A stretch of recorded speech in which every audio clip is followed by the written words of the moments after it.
Bonjour, pouvez-vous nous parler de la méthode naturelle? Oui, la méthode naturelle est basée sur le côté positif de l'apprentissage. On va créer une relation la plus agréable possible avec l'animal. Très bien. Et de quoi avez-vous besoin pour appliquer la méthode naturelle? Alors, pour appliquer cette méthode, nous allons utiliser le plus souvent des friandises, mais on peut aussi utiliser un jouet ou autre artifice positif.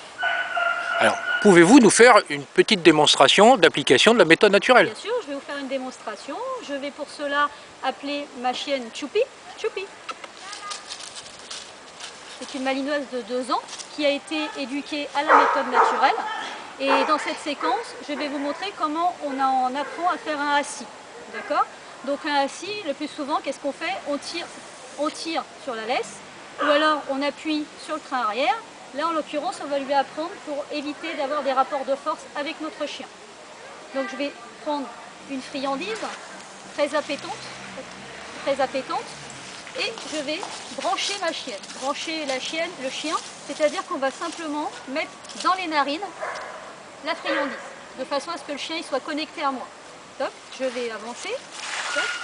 Et là, je vais faire d'un geste simplement, je vais juste mettre ma friandise au-dessus du chien, au-dessus de son nez. Et vous voyez que le chien, automatiquement, il se met en position assis. Et là, je récompense, c'est bien, je récompense. Pour l'instant, je ne mets pas la parole. D'accord? Donc on va le refaire une fois. Choupi. Je vais brancher mon chien. Top. Je branche. Je mets la friandise au-dessus de son nez. Et vous voyez que le chien se met automatiquement. Une fois que c'est acquis, je vais aller mettre l'ordre avec la position. Choupi. Top. Même chose, geste au-dessus. Et assis. Et là, je renforce le fait que ça soit assis. On va le refaire une fois. Choupi. Choupi. Voilà, bien. Au-dessus. Assis. C'est bien. Et je renforce le fait que ça soit assis. Là après, je peux lui demander un coucher par exemple. Le coucher, ça sera avec la main juste en dessous. C'est couché. C'est bien le coucher. Très très bien, c'est couché. Et je renforce le fait que ça soit couché. De ce fait, au fur et à mesure, le chien, je n'aurai plus à lui demander avec la friandise. Le chien saura faire assis. Choupi au pied. Assis. Et je récompense. Une fois de temps en temps, et au fur et à mesure, j'enlèverai la friandise. Choupi au pied.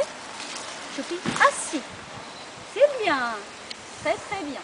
Choupi couché. Très bien. Là, j'ai plus besoin de mettre la friandise. Par contre, là, c'est la voix.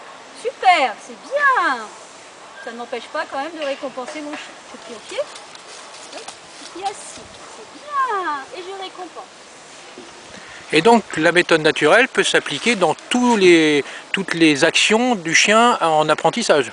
Toutes les actions du chien, à partir du moment où vous travaillez dans la joie et la bonne humeur, donc de la friandise ou un jouet, il n'y a aucun rapport de force avec le chien et vous pouvez apprendre tout ce que vous voulez. Jouer, faire des activités parallèles. On peut faire plein de choses avec son chien. Choupi, choup, viens, viens, tiens, choup à pied, viens le. Alors là, vous voyez, par exemple, il faut que je sois plus agréable. Le chien est sur quelqu'un là-bas. Il faut que je sois plus agréable. Choupi, bip, bip, bip, bip. Ouais, super machou. Assis, très bien. Il faut être plus agréable que ce qui se passe à côté. Si vous n'avez pas la voix et vous n'avez pas, par exemple, des friandises ou quoi que ce soit, votre chien ne reviendra pas et ce n'est pas agréable pour lui. Le truc, c'est que ça soit agréable quand il revient. D'accord, très bien. Eh bien, écoutez, merci pour toutes ces explications.